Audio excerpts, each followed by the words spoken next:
prêter à votre banquet cognitif, là, et je vais me comporter comme un pécassiette conceptuel parce que d'entrée de jeu, je vais confesser que je ne suis pas le virtuose de l'économie circulaire. Alors, la présentation, je l'ai divisée en trois parties. Se questionner sur la variété qui est au principe de l'économie circulaire, c'est d'abord se poser des questions sur les enjeux propres à la recherche. Par la suite, on se questionne sur les programmes et projets de recherche, sur l'intentionnalité derrière le fait de faire de la recherche, puis on termine le truc sur les théories épistémologiques. Les trois blocs sont à peu près d'égale portion dans la présentation. Donc, les enjeux de recherche. Le premier enjeu, c'est, de manière générale, c'est la représentation de ce qu'est un champ de recherche. La sociologie des sciences et des techniques nous dit qu'un champ de recherche, puis ça, c'est une incroyable blessure narcissique, c'est pas une église où on s'entend tous autour d'un dogme et où on aurait la foi commune, c'est un espace compétitif de position relative.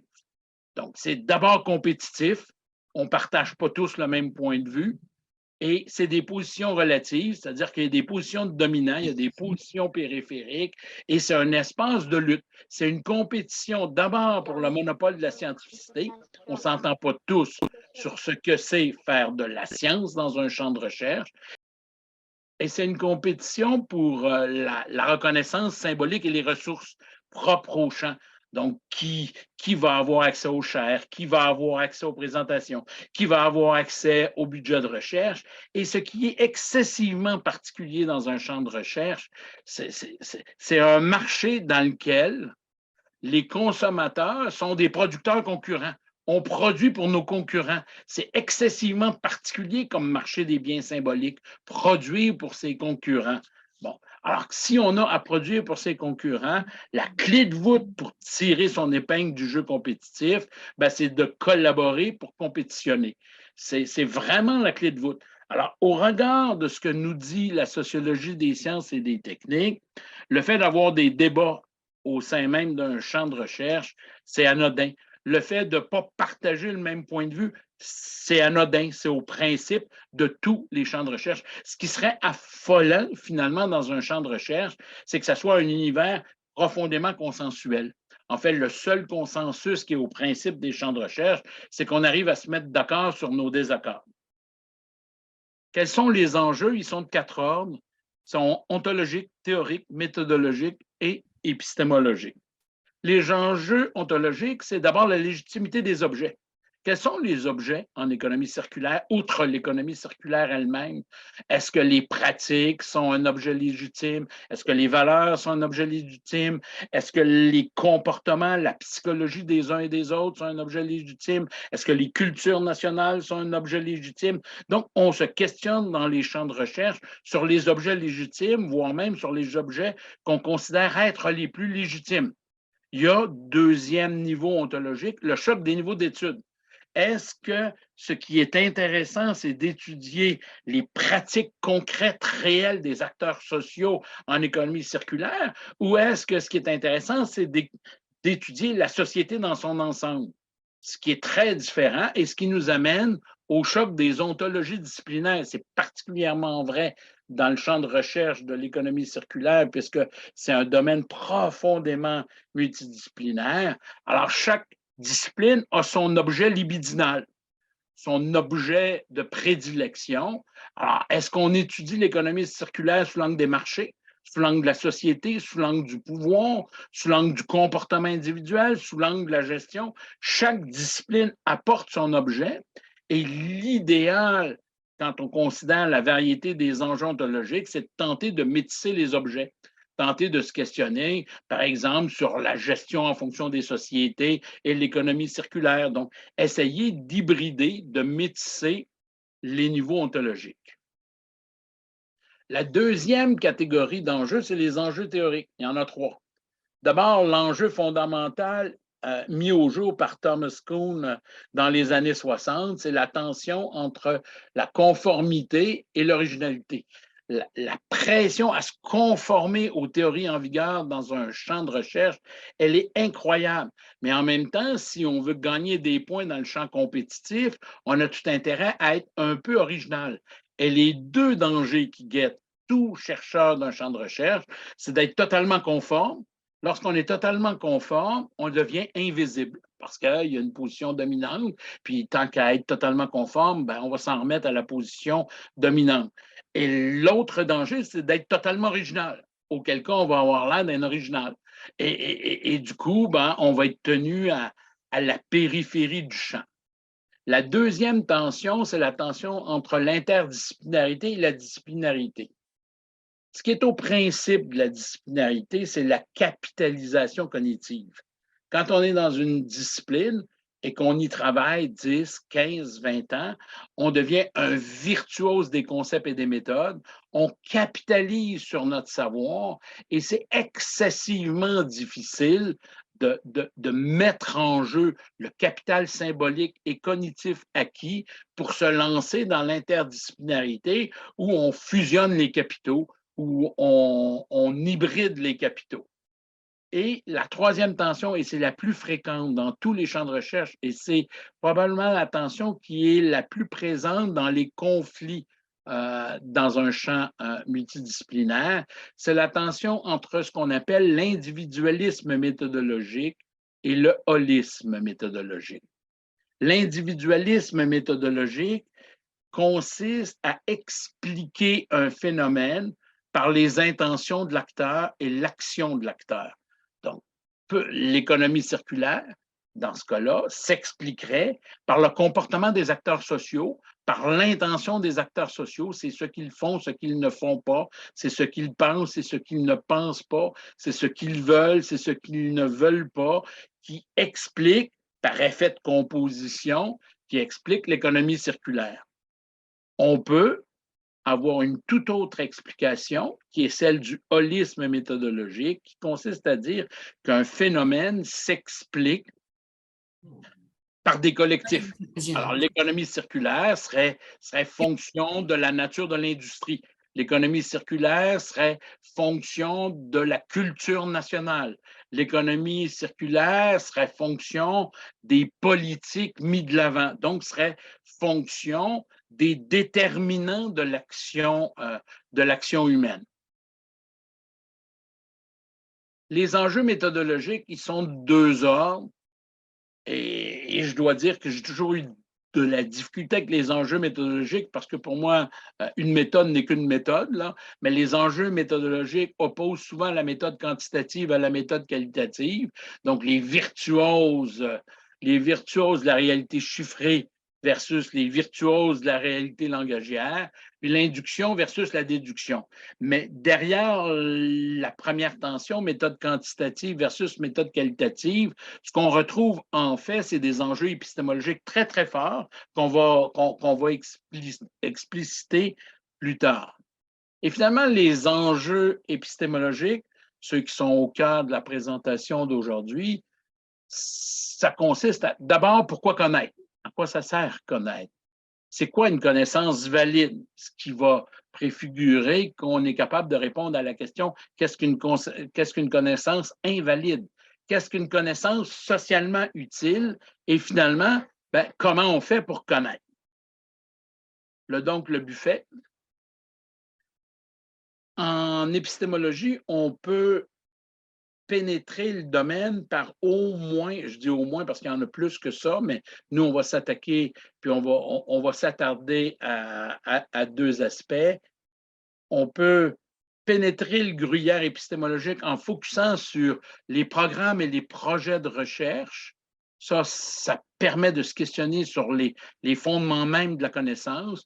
Et on peut y aller par les théories épistémologiques élaborées depuis le début du 20e siècle jusqu'à aujourd'hui. Et ça permet de se questionner sur la validité scientifique des connaissances.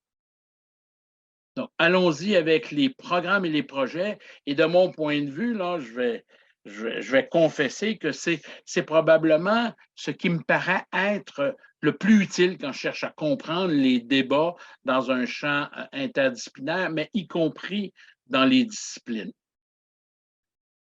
la grande dualité épistémologique qui traverse tous les domaines de recherche, sans exception, c'est soit la connaissance, elle est intéressante pour transformer le réel, soit la connaissance, elle est pensée comme compréhension du réel.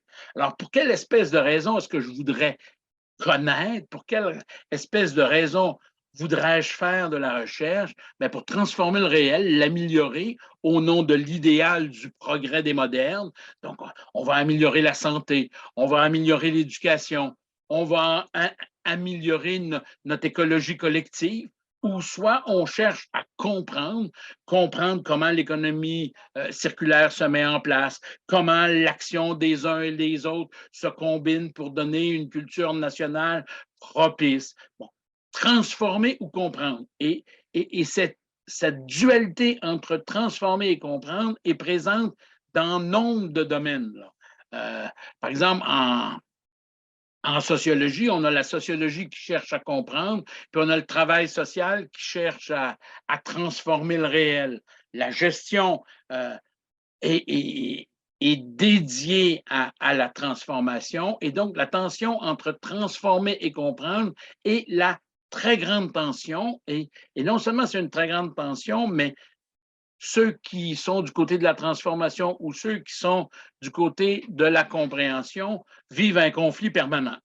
Ceux de la compréhension voient ceux de la transformation comme des apprentis sorciers, et ceux de la transformation peuvent voir ceux de la compréhension comme des pelleteux de nuages. Alors, c'est une tension littéralement permanente dans à peu près tous les champs de recherche.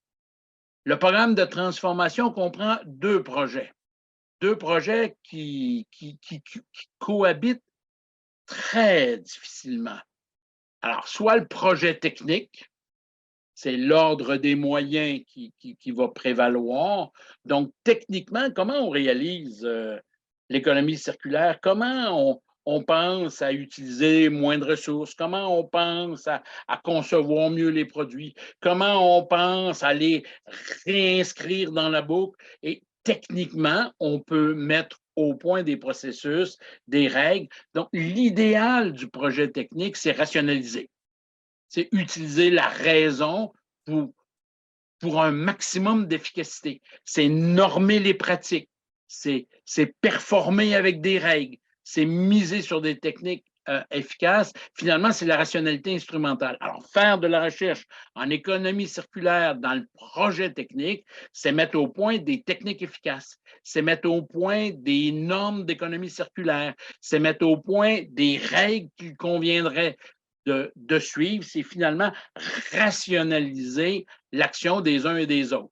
Les principales disciplines qui ont fait du projet technique leur nirvana transcendantal, c'est la gestion, c'est l'ingénierie, c'est l'informatique, c'est l'architecture, c'est le droit, c'est la médecine, on pourrait ajouter la pédagogie.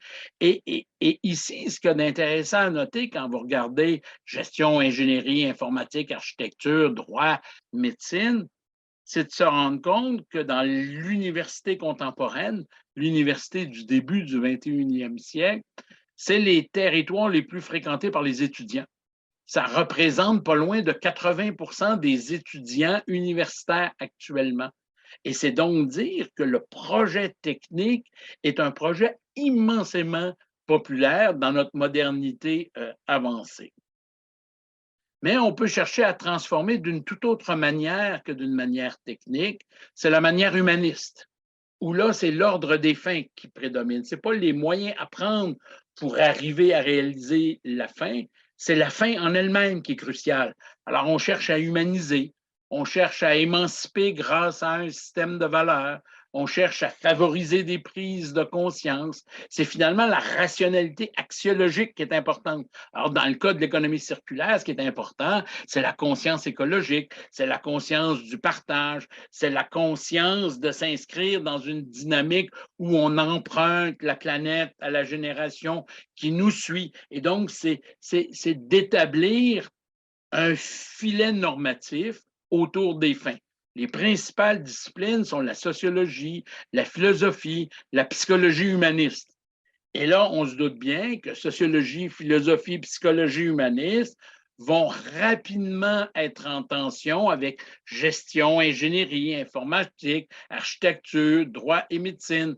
Euh, et les gens de gestion, d'ingénierie, d'informatique, d'architecture peuvent considérer que la sociologie, la philosophie, la psychologie humaniste construit, met de l'avant, propose un filet axiologique sacrément intéressant, mais encore faut-il avoir les techniques pour le mettre en œuvre. Donc, une tension permanente entre les deux projets qui sont au principe de comment on transforme la société, comment on transforme l'économie. Alors, on la transforme de manière technique ou on la transforme de manière humaniste.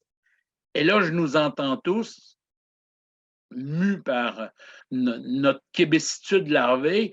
Bon, on n'aime pas la chicane, alors on se dit, bon, ben, c'est sûr que c'est tout à la fois technique et humaniste. Of course, tout à la fois technique et humaniste, mais en même temps, il y a un choc clair entre les deux projets. Deux conceptions de la transformation du tissu socio-économique.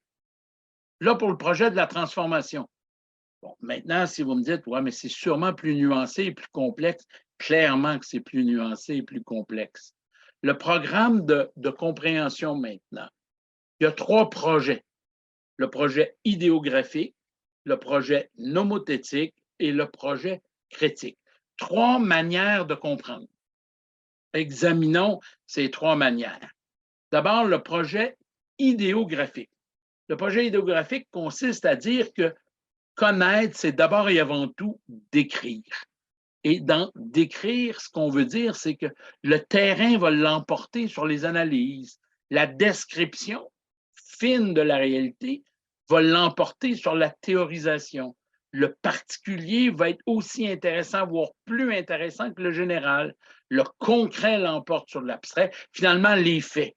Quelles sont les disciplines propres au projet idéographique? C'est l'historiographie, l'ethnographie, la démographie, en fait, toutes les graphies où il s'agit de décrire le réel.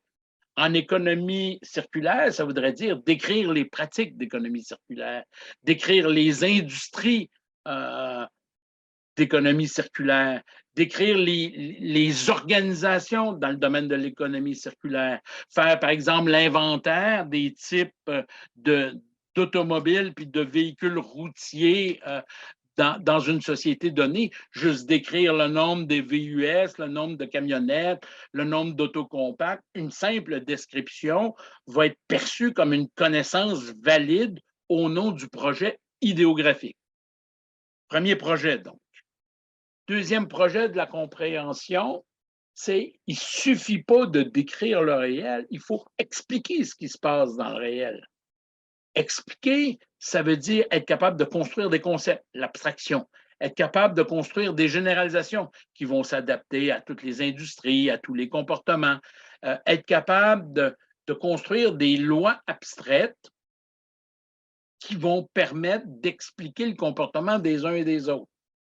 La sociologie, l'anthropologie, la biologie, l'écologie sont autant de disciplines qui font du camping cognitif dans le territoire du projet nomothétique. Alors, le projet nomothétique, pour certains, est le suivant et le complément naturel du projet idéographique.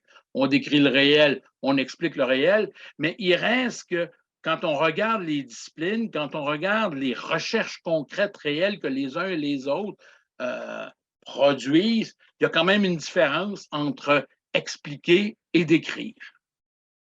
Et là, il y a encore plus de différence avec le troisième projet, le projet critique, où là, il ne s'agit plus simplement de décrire et d'expliquer, mais il s'agit d'adopter une posture critique, de critiquer le réel. Et critiquer le réel, c'est montrer les contradictions. Par exemple, en économie circulaire, est-ce qu'on peut faire de l'économie circulaire ou finalement, il faut miser sur la décroissance? Et faire de l'économie circulaire, c'est quand même faire de la croissance. Conviendrait-il pas de miser sur la décroissance? Et donc, on va vite questionner les insuffisances des modèles théoriques. On va même dire, bon, ben là, tout ça, c'est incohérent. Puis, by the way, là, il y a full injustice parce que c'est pas tout le monde qui est dans le même bandwagon de la circularité de l'économie. Alors, on se doute bien que la position critique est sacrément différente de celle de l'explication et de celle de la description. Donc, 3 projets: décrire, expliquer, critiquer. Et en économie circulaire, on trouve des 3. Et non seulement on trouve des 3, mais je sais encore une fois là, que ça serait tellement mieux de tous s'entendre autour de la table puis de tous apprécier de la même façon les choses. Mais quand on a un réseau de recherche aussi foisonnant que celui de l'économie circulaire au Québec, c'est inévitable qu'on a les 3 postures et que les 3 postures se distinguent et sous certains aspects s'affrontent. S'affrontent pourquoi? Parce que d'entrée de jeu, on a dit dans cette présentation qu'un champ de recherche, c'est l'espace compétitif de position relative. Alors, qu'est-ce qu'on veut au cœur du champ de recherche? On veut de la description, de l'explication ou de la critique? Puis finalement, est-ce qu'on veut vraiment ces 3 projets comme le cœur du champ ou ce qu'on aimerait mieux, c'est la transformation, auquel cas, qu'est-ce qui doit dominer, le projet technique ou le projet humaniste? Alors, c'est sûr que dans le buffet, là, ça nous fait 5 projets très différents les uns des autres. Ils peuvent tous être complémentaires et ils ont intérêt à terme de se métisser les uns les autres, mais il reste qu'ils sont différents. Et chacun peut revendiquer une validité scientifique différente. Bien décrit, bien expliqué, c'est pas pareil. Bien critiqué, bien expliqué, c'est pas la même chose. Alors, il y a des tensions inévitables entre les programmes et les projets. Est-ce que je parle trop vite? On est dans le genre quelle heure, là? Il est Il est midi. midi une. Bon, cool, je vais Parfait. accélérer le tempo. Oui, non, pas vraiment, mais les tensions entre les programmes et les projets. Alors, bien sûr, là, une fois qu'on a vu que 2 programmes, puis que chacun des programmes comporte des projets, à moins d'être un idéaliste fini, puis c'est trop cool d'être un idéaliste fini, inévitablement, il y a des tensions. Et ça, c'est intéressant, les tensions puis les conflits, parce que les champs de recherche sont comme les démocraties. Elles ont institutionnalisé le conflit. Elles ont institutionnalisé le conflit sous la forme de conversation. Elles ont institutionnalisé le conflit sous la forme de débat cognitif. Donc, ce n'est pas la fin du monde de ne pas s'entendre, puisque le conflit est institutionnalisé dans les pratiques. Alors, d'entrée de jeu, il y a une profonde, mais alors là, mais vraiment profonde tension entre la transformation et la compréhension. Elle est à ce point profonde, la tension, que souvent dans les facultés universitaires, le projet de transformation et de compréhension on finit par se scinder plutôt que d'être complémentaires et donner 2 facultés, comme la faculté de sciences politiques et la faculté d'administration publique. Administration publique, c'est le projet de transformation de l'appareil d'État. Sciences publiques, c'est la compréhension du gouvernement des humains. Et donc, transformation et compréhension sont en perpétuelle tension et dans nombre de champs scientifiques, dans nombre de disciplines, transformation et compréhension ont cessé d'habiter. Biologie d'un côté, puis administration de la santé de l'autre. Médecine d'un côté, biologie de l'autre. Alors que ces domaines-là pourraient fusionner ou à l'origine étaient fusionnés. Une fois qu'on accepte de reconnaître cette dualité, cette tension permanente entre la transformation et la compréhension, il y a la tension entre rationaliser puis humaniser, entre le projet technique et le projet humaniste.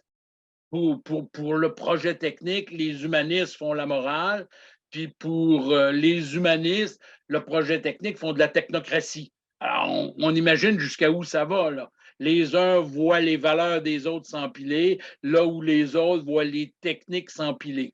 Mais les 2 projets sont tout aussi légitimes, là. Épistémologiquement, ils sont présents dans toutes les disciplines. Et c'est clair, dans le réseau d'économie circulaire, on a et un et l'autre, là. Clairement, et un et l'autre, qui pourraient, à la limite, fricoter puis s'hybrider.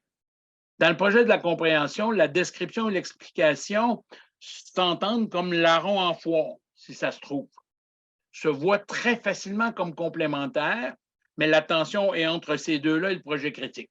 Le projet critique qui trouve que l'explication tourne court, le projet critique qui trouve que la description, c'est mieux, mais l'émancipation, c'est nettement supérieur.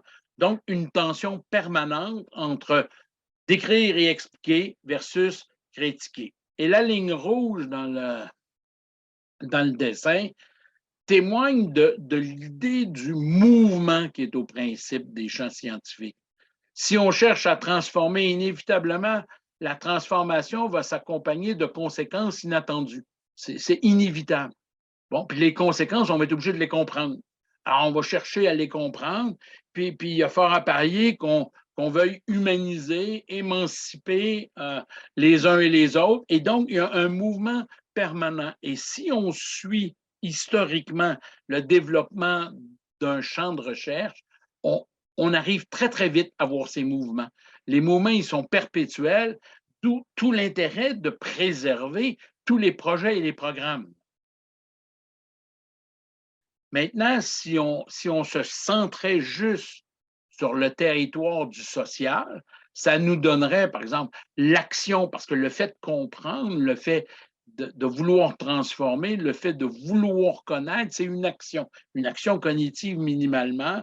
Alors, si on est du côté de la compréhension, on va s'imaginer que la société, c'est un ordre spontané, que du simple fait de leur action, les uns et les autres contribuent à l'économie circulaire. Et donc, qu'on aurait à comprendre le phénomène.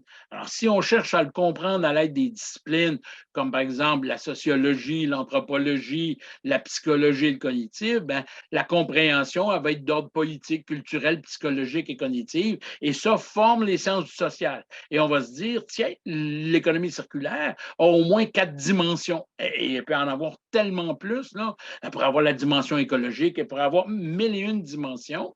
Et ça contribue à l'idée de la compréhension. Tout au bas de l'image, il y a l'idée de la transformation où on se dit que le social, c'est une réalité à transformer. L'économie circulaire, ce n'est pas juste à comprendre, on veut qu'advienne une économie circulaire si on veut collectivement survivre. Et comment elle va advenir en termes d'ingénierie du social? Des techniques qui vont rationaliser le réel, puis par une posture humaniste qui va humaniser le réel. Et du coup, l'action va se nourrir des deux, va se nourrir de la transformation et de la compréhension. Les théories épistémologiques, parce que là, tout ce qu'on a vu, c'est les grands projets et les grands programmes, c'est-à-dire l'intentionnalité derrière le fait de vouloir connaître. Les théories épistémologiques, on peut, depuis qu'on est entré en modernité, en identifier des dizaines et des dizaines. Il y en a au moins 10 principales. L'empirisme anglais, le pragmatisme américain, l'atomisme logique, le positivisme logique, le rationalisme critique, le constructivisme dialectique. Bon, 10 projets. Et les 10 sont présents dans tous les champs le moindrement riches. Et souvent, la posture épistémologique adoptée par un auteur, c'est en quelque sorte le sous-titre de son action. Comme je le dis souvent, c'est souvent le sous-titre danois du film italien. Là. Et alors, du coup, on ne s'entend pas parce qu'on n'arrive pas à lire le sous-titre danois.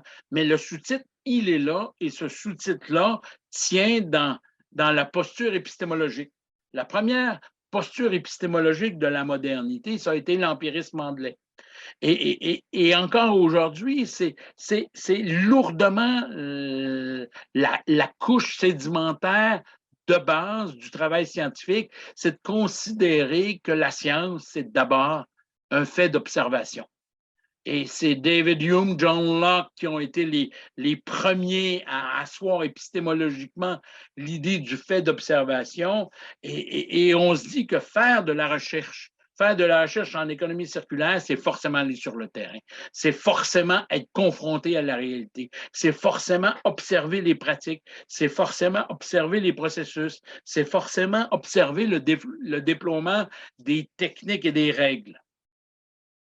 Le deuxième, c'est le pragmatisme américain, construit au début du siècle dernier aux États-Unis, qui a eu une longue éclipse d'à peu près une quarantaine d'années où on avait comme oublié le pragmatisme américain et qui, depuis une quinzaine d'années, reprend du galon et revient en force dans les recherches, c'est considérer la science comme une différence socialement utile, pas juste utile, socialement utile. La science, elle n'est pas là juste pour accroître notre capital cognitif, elle est là pour faire une différence. Le critère de vérité, c'est pas la description fine et complète. Le critère de vérité, c'est l'utilité. Et la principale méthode, c'est la résolution de problèmes. Alors, si je veux résoudre un problème en économie circulaire, ben, je m'inscris dans le pragmatisme américain. L'atomisme logique, c'est de considérer que la science, c'est une vérité logique. Ce qui est important, c'est que ça soit logique. Frege, Russell, Wittgenstein ont été les protagonistes de l'atomisme logique et la méthode largement utilisée a été la table de vérité logique. Aujourd'hui, elle est tombée un peu en désuétude, la table de vérité, mais on reconnaît qu'une recherche qui met en place des processus de déduction robustes s'inscrit un peu dans l'atomisme logique. Le positivisme logique, c'est la doctrine, ça a été et c'est encore une des doctrines les plus dominantes en sciences, a été la doctrine clé du 20e siècle. C'est la science comme fait d'observation logiquement formulée. Alors, on se doute bien que c'est en quelque sorte une addition de l'empirisme anglo-saxon et de l'atomisme logique. On considère qu'est scientifique une recherche qui est empirique et qui se double de quantification. Autrement dit, si c'est quantifié comme recherche, ben on va considérer qu'on est devant une recherche scientifique robuste. Et c'est là qu'on retrouve notre petit ami, c'est-à-dire le débat entre la méthodologie qualitative et la méthodologie quantitative. Si on est absolument partisan de la méthodologie quantitative, on n'est pas loin de l'idéal épistémologique des gens du positivisme logique, des gens de ce qu'on appelait à l'époque le cercle de Vienne, qui dans les années 20 et 30 en Autriche, jetait les bases de la science légitime de l'époque. Le rationalisme critique est aujourd'hui la posture épistémologique dominante en sciences. Dominante en sciences de la nature, indiscutablement, mais dominante en sciences de manière générale. L'auteur le plus connu du rationalisme critique, c'est Karl Popper. C'est la science comme conjecture réfutable. Mais là où c'est intéressant, c'est l'idée de conjecture. Donc, c'est quelque chose d'original, c'est quelque chose d'intéressant et réfutable. Alors, la science n'est pas une vérité. Là. La science est quelque chose que l'on peut réfuter, qu'on va chercher à tester. Et comment on va tenter de tester? Ben, en s'inscrivant dans une méthode hypothético-déductive. On va construire des hypothèses qu'on va tester dans le réel, puis partant de là, on va déduire la performativité de notre hypothèse.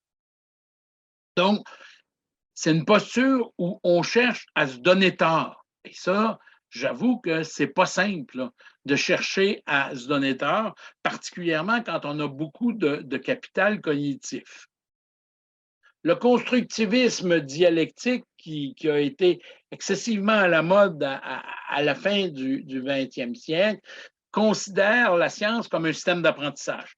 La clé de voûte n'est pas tant la validité que l'idée d'apprendre et que la science est véritablement un système d'apprentissage. Son auteur principal, c'est le psychologue Jean Piaget, qui considérait que fondamentalement, la science, elle construit des schèmes qui se structurent dans le temps et s'affinent dans le temps par un processus d'assimilation-accommodation.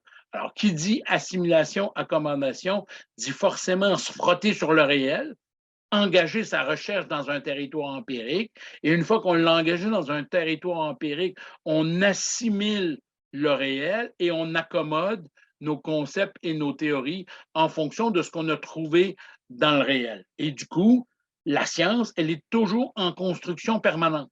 Ce qui voudrait dire que l'économie circulaire confrontée au réel est sans cesse renouvelée, sans assimile de plus en plus de phénomènes, de plus en plus de pratiques, de plus en plus d'industries et accommode ces concepts en conséquence. Le relativisme historique de Thomas Kuhn apparaît dans les années 60 au siècle dernier et consiste à voir la science comme une construction socio-historique. Alors, non seulement la science n'est pas le territoire de la vérité, comme dirait Karl Popper ou comme l'aurait dit Jean Piaget, mais la science, elle est socio-historiquement située à un moment donné de l'histoire dans une communauté donnée, on pense certaines vérités. Alors, le critère de vérité devient la conviction. Et comment on arrive à construire de la conviction à l'aide d'une matrice disciplinaire? Et qu'est-ce qu'une matrice disciplinaire? C'est une matrice qui comprend quelques concepts, puis c'est une matrice qui comprend quelques exemples. Et l'idée pour bien asseoir la légitimité d'un domaine scientifique, c'est d'arriver à s'entendre sur quels sont les concepts de mon domaine qu'on doit absolument posséder, quels sont les exemples dans mon domaine que je dois absolument posséder, quels sont les schémas que je dois obligatoirement maîtriser. Le structuralisme épistémologique, c'est un territoire, c'est une posture, une théorie épistémologique très particulière, et c'est probablement la théorie, on a tous été confrontés à cette théorie puisque c'est celle qui domine le territoire économique. C'est la science comme programme de recherche, puis son auteur principal, c'est Lakatos. Et l'idée simple, c'est que la science, elle n'est pas tout le temps en train de tout réfuter. La science, elle garde un noyau dur qu'on cherche à ne pas réfuter. Bon, l'acteur économique qui est infiniment sensible, totalement rationnel, qui possède l'information complète et qui est au sein d'une organisation en concurrence pure et parfaite, on pourrait tout à fait se dire, ouais, ben c'est peut-être pas trop ça, là. Finalement, les hypothèses de base sont. Non. Les hypothèses de base font partie d'un noyau qu'on ne cherchera pas à réfuter. Mais à partir de ce noyau, on va construire des hypothèses qui seront soumises à un procès de réfutation. Donc, on a une partie stable, une partie qu'on pense féconde, puis qui, dans les faits, est féconde. Et à partir de cette partie non réfutable, on construit des hypothèses réfutables. C'est assez redoutable comme posture épistémologique.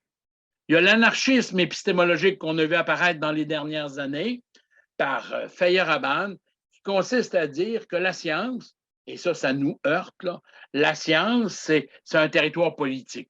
La science, c'est fondamentalement de l'idéologie. La science, c'est des dogmes. La science, c'est des grands discours.